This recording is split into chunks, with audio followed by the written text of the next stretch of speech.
Olá, pessoal, sejam bem-vindos aí a mais um podcast mensal aqui do CTCam. Hoje a conversa será sobre o câncer coloretal, o câncer de intestino grosso e reto, que é a sua parte final. Então a gente vai debater esse assunto. Hoje eu estou na presença do meu amigo e colega, Dr. Lieverson Guerra, que a gente vai poder debater sobre essa neoplasia que vem crescendo principalmente em pessoas mais jovens, que é um sinal de alarme bem grande, né? Lembrar todos de seguir o CTCam nas redes sociais, tanto do Instagram, quanto do YouTube e quanto do Facebook. Lá estão disponíveis todas as informações sobre todos os tipos de cânceres que a gente atende aqui na clínica, né? São informações sobre exames, tratamentos, sinais de alarme, enfim, lá tem tudo sobre as neoplasias. Então, se vocês tiverem alguma dúvida, sempre acessar lá que a gente tem todas as informações disponíveis. Para iniciar, então, o debate aqui, a conversa sobre o câncer coloretal, Lieverson, lembrando que a incidência é um dos cânceres mais comuns que a gente tem, né? Quando a gente fala em população no Brasil, são esperados cerca de 45 mil novos casos por ano, né? Um número bem alto, né? Quase comparado, né, ao câncer de próstata, 70 mil, e câncer de mama, 70 mil também nas mulheres. Então, o número de casos de câncer de intestino ele é muito, muito alto, né? Ele é o segundo tipo mais comum em mulheres e segundo e terceiro tipo mais comum também em homens ali junto com câncer de pulmão. A incidência ela vem aumentando principalmente em pessoas mais novas. Até peguei um dado aqui bem interessante, que ele aumentou cerca de 51% nas pessoas abaixo de 50 anos da década de 90 até agora. Então, um aumento bem importante. Isso é um dado lá dos Estados Unidos, né? Em 1995, cerca de 11% dos casos de câncer de intestino eram em pessoas abaixo dos 55 anos. Hoje esse número está em cerca de 20%. Então é muito comum a gente pegar pacientes com 40, 45 anos com câncer de intestino, que antigamente era muito mais raro, né? E ainda a gente não tem uma resposta ao porquê que isso está acontecendo, né? A gente sempre fala que câncer de intestino está muito ligado à alimentação, à falta de atividade física, ao tabagismo, mas por que isso está acontecendo tão mais cedo? Será que a alimentação que a gente inicia lá na infância também tem um fator tão importante quanto? Não sei qual que é a tua opinião nesse É sentido. difícil de afirmar, né, Alex? A gente tem visto realmente casos cada vez mais incidentes, cada vez maior o número de casos, né, de pessoas jovens, né? Estava lendo antes uma estatística antiga, ou relativamente antiga, americana, que eles tinham até os 65 anos, eles tinham 20 casos em cada 100 mil habitantes. Então lembra que isso era um número pequeno. Sim. Mas dos 65 anos em diante, esse número passava de 200 a 250 casos.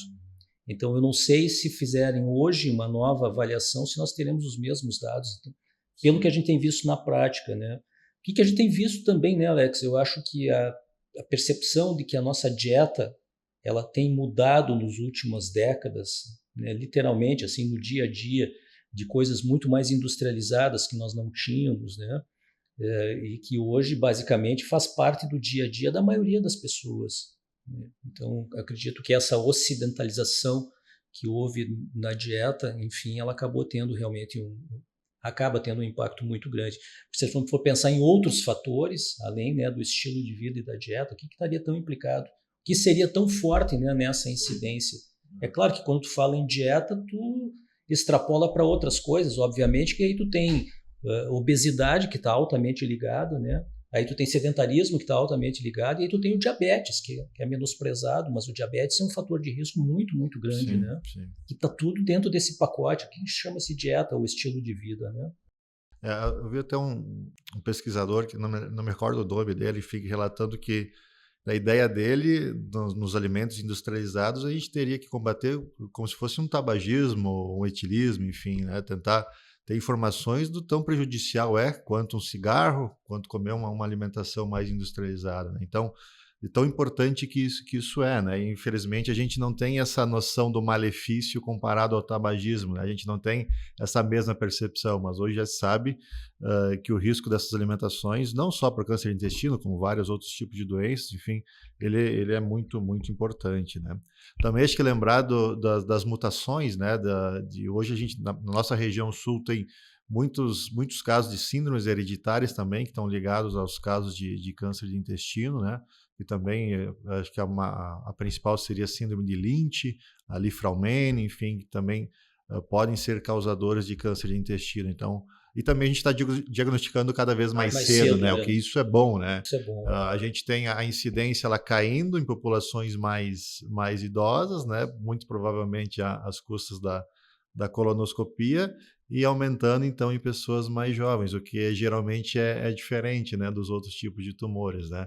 Então, graças à colonoscopia, né, que é um exame que além de diagnóstico, ele é terapêutico, né, que o médico ele faz a visualização então do pólipo e já faz a ressecção, né, desse pólipo, que é a lesão que inicia geralmente o câncer de intestino. Então a colonoscopia ela traz essa chance de já fazer a terapia já no momento do diagnóstico, e esse paciente não vai precisar fazer quimioterapia, nem cirurgia, enfim, já está tratado só com a colonoscopia, né? Acho que é bom a gente lembrar a partir de que idade a gente faz a colonoscopia hoje. Não sei se tu quer falar alguma coisa sobre isso. Eu só queria voltar, porque eu acho que a população em geral ela acaba muitas vezes menosprezando o fator de risco que você citou, que é importante, que são dois, na verdade, né? Que é o alcoolismo, que é o álcool, né? E o tabaco, que também tem um impacto muito grande no câncer coloretal, né? O tabaco, obviamente, pelos carcinógenos que são produzidos e tem uma correlação, mas o alcoolismo, né? Eu vi um dado esses dias de que o consumo elevado de bebidas alcoólicas, ele pode aumentar em até 40% o risco de câncer de cólon. Eu estou falando 40%. Aí se for pegar uma população, um exemplo, norte-americana, que 1 em cada 20 pode ter, e se tu multiplicar isso pelo esse aumento de 40%, nós estamos falando de uma população muito, muito grande, né? Muito alta. O risco ele está presente, ele né? Presente. Cabe a gente não deixar esse risco se tornar uma doença mais avançada, se tornar doença. O que a gente tem visto na prática, Alex, que é uma coisa positiva, por exemplo, tem um diagnóstico na família, a família hoje, ela mesmo corre, né, procura fazer exames de rastreamento, né, que seria colonoscopia, obviamente, mas pensar em colonoscopia abaixo dos 50 anos, numa população que não tenha fatores de risco, né, é de uma certa forma discutível, que seria absolutamente recomendado em qualquer população com fatores de risco, né? Sim. Mas a gente tem feito colonoscopia, visto fazerem colonoscopia em pessoas de muito menos idade.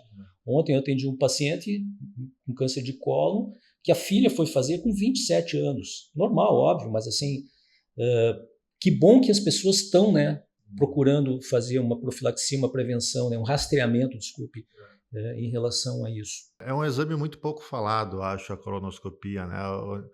Claro que agora muito melhor do que era antigamente, mas eu lembro sempre nas nossas palestras que a gente dá no interior, para a Secretaria de Saúde, enfim, ou as empresas que a gente vai, quando a gente fala de colonoscopia, a maioria das pessoas não sabiam que devem fazer, que é um exame de rastreamento do câncer do intestino, enfim, eles pensam muito no PSA e no toque retal na próstata e na mamografia no câncer de mama. Agora, os outros exames já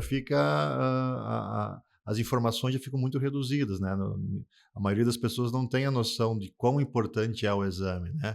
E o câncer de intestino ele pode demorar muito a dar sintoma. Então, até 10 anos a gente fala que aquele pólipo pode ficar crescendo e aí tornar então uma doença neoplásica. Então, fazer o exame nessa parte, ainda quando tem um pólipo, aumenta a chance de cura muito, né? E o paciente não vai precisar fazer nem cirurgia e muito menos uma quimioterapia. Então, a importância da colonoscopia, eu acho que vai ficar muito semelhante aos exames da mama da mulher, por exemplo, que é a mamografia hoje. A gente fala de 40 anos de idade, só que a gente pega pacientes com 25, 30 anos com câncer de mama, né? Isso está acontecendo, então, no câncer de no colo-retal. Então, talvez essa idade de colonoscopia, eu acredito que no futuro próximo vai cair cada vez mais. Né? E até que é um exame, ele é um pouco desconfortável, né? Pelo preparo que a gente precisa fazer, mas lembrar que ele não traz prejuízo à saúde da pessoa que está fazendo o exame. Riscos mínimos, né? Não. Eu acho que também tu falaste uma coisa importante, né? As pessoas, quando vão nos procuram, por exemplo, falar em câncer de mama, né? Quantos pacientes você vê que procuram você por uma outra patologia e que a gente vai questionar e nunca fizeram uma colonoscopia, né? Então, é a primeira colonoscopia, né? Muitas vezes aos 60, 65 anos, né? E exatamente, não tinha noção, a percepção da necessidade ou da importância do exame. Né? Esse é um exame que a gente sempre bate na tecla, né? Da importância dele. E as pessoas também, o problema é que os sintomas eles só vão acontecer numa doença mais avançada, né? A pessoa não dá muita importância.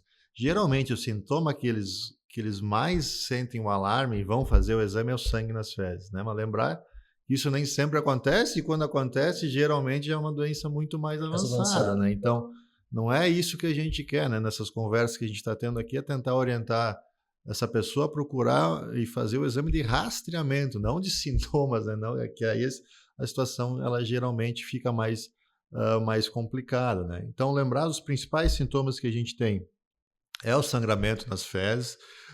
Outro sintoma muito comum é aquela alternância de diarreia com constipação, né? O paciente ele tem episódios de diarreia, fica uma semana com diarreia, depois fica uma semana com constipação. Enfim, essa alternância de constipação e diarreia é um sintoma também muito comum.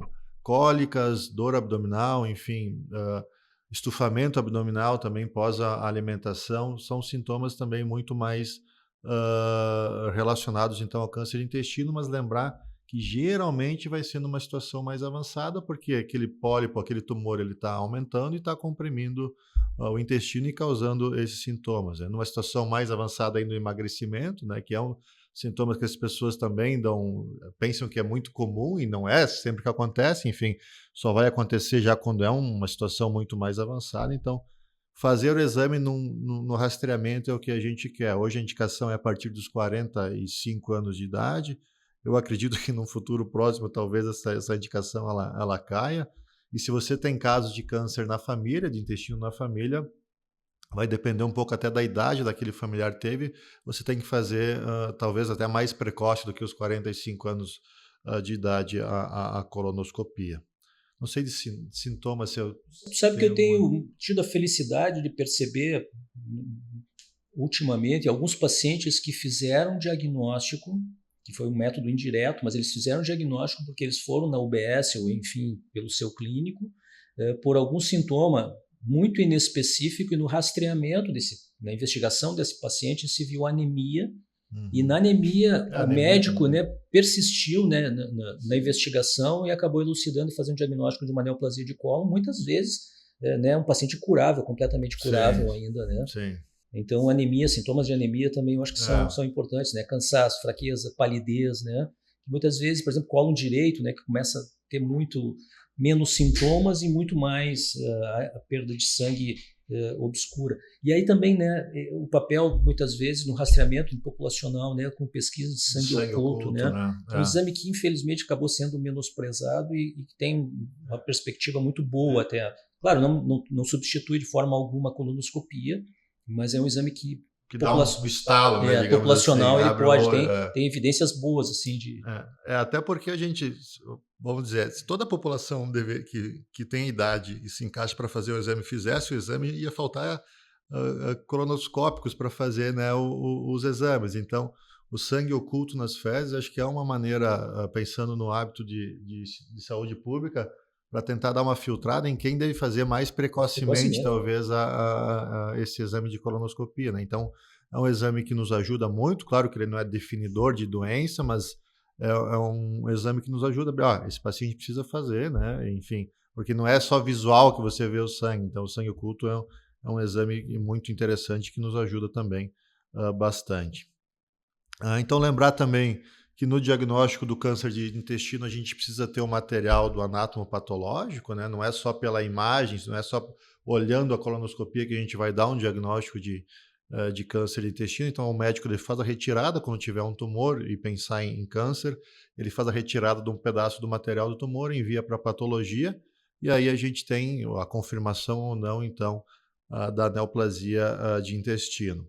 E aí a gente parte para as opções de tratamento, né? Hoje a gente evoluiu muito, né, no tratamento desde cirurgia, né, com a cirurgia robótica, A radioterapia evoluiu bastante e a nossa parte também, que é a parte medicamentosa, digamos assim, também evolui muito, tá? Mas eu acho que ainda a gente está meio atrasado se comparado às outras neoplasias. Eu penso que, por exemplo, câncer de pulmão, câncer de mama, câncer de próstata, a gente tem principalmente terapia-alvo, a imunoterapia. No câncer de cólon, a gente ainda está meio para trás pensando nas outras neoplasias. Não sei qual que é a tua opinião, né? Estava lendo um dado antes que eu acho que acaba sendo importante nesse momento, Alex.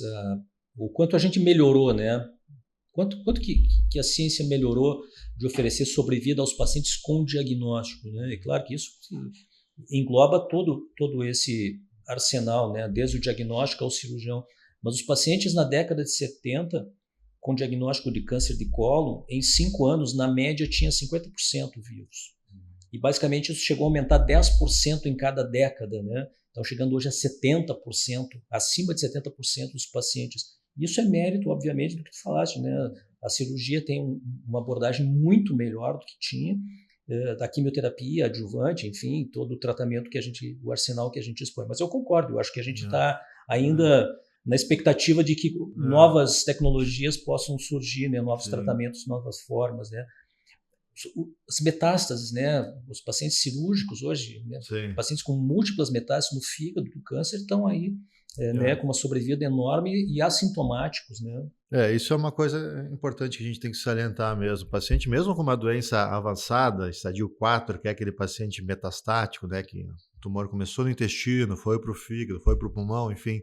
A gente hoje tem uma sobrevida muito grande, né? Um paciente que a gente tem opções de tratamentos que antigamente a gente não teria, que hoje a gente consegue levar esse paciente por muito tempo, né? A imunoterapia, ela funciona muito bem naqueles pacientes que têm o que a gente chama de instabilidade microsatélite, que é um teste que a gente faz principalmente através da imunohistoquímica, quando acessível, através do material do tumor, mas é uma porcentagem muito baixa que tem essa instabilidade, né? Só que quando tem, a imunoterapia é excepcional nesses casos de câncer de intestino.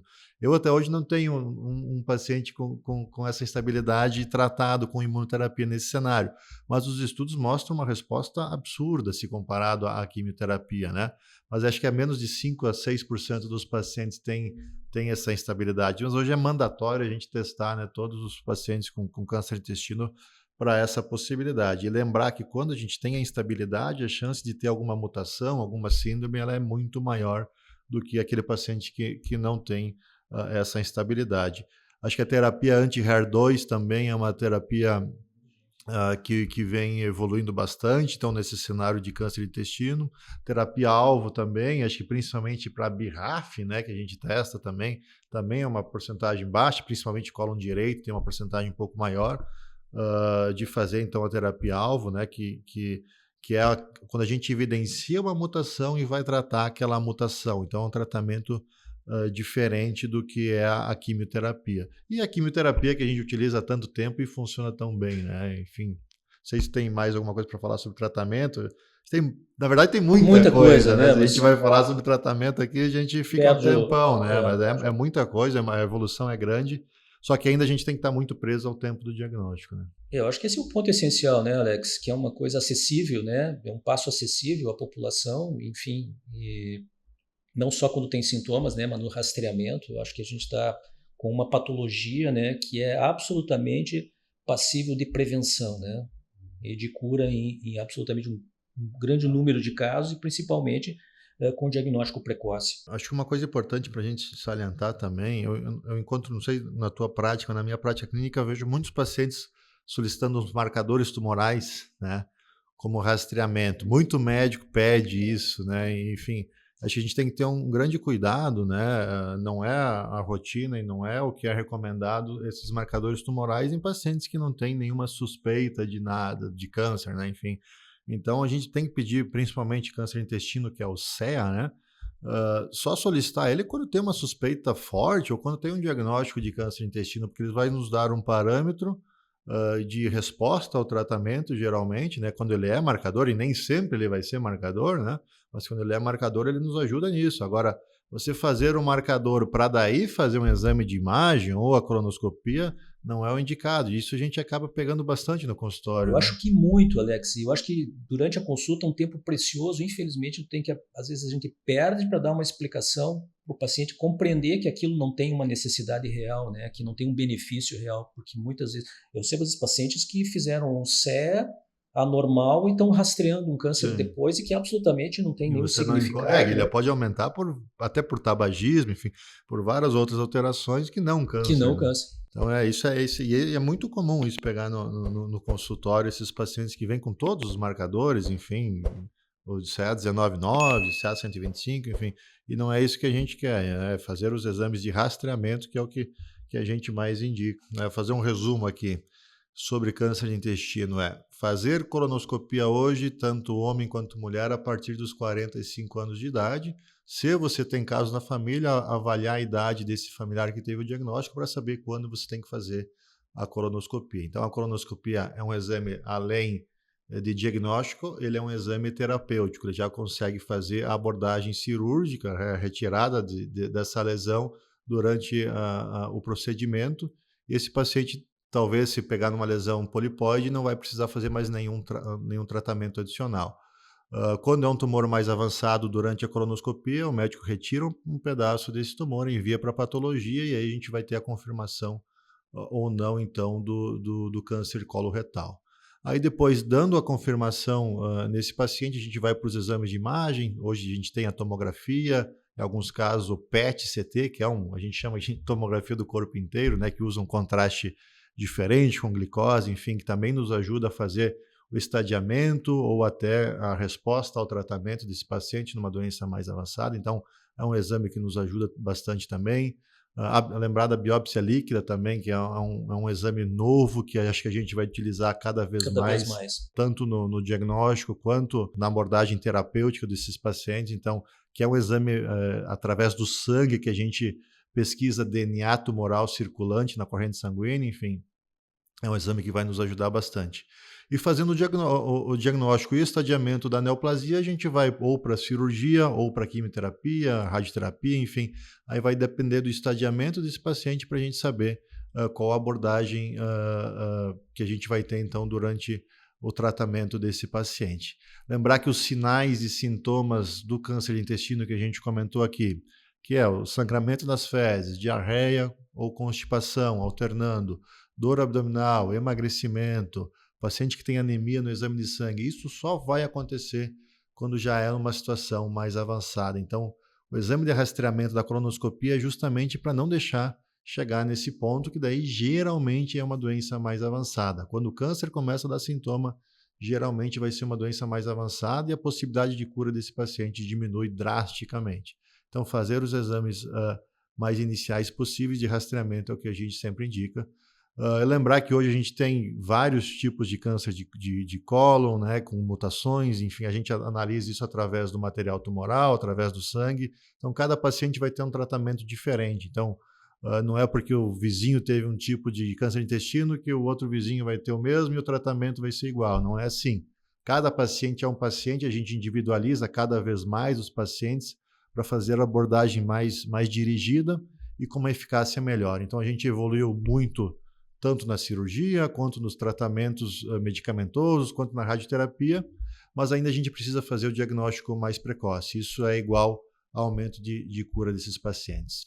A gente conseguiu debater tudo, lembrar então de seguir o CTK nas redes sociais.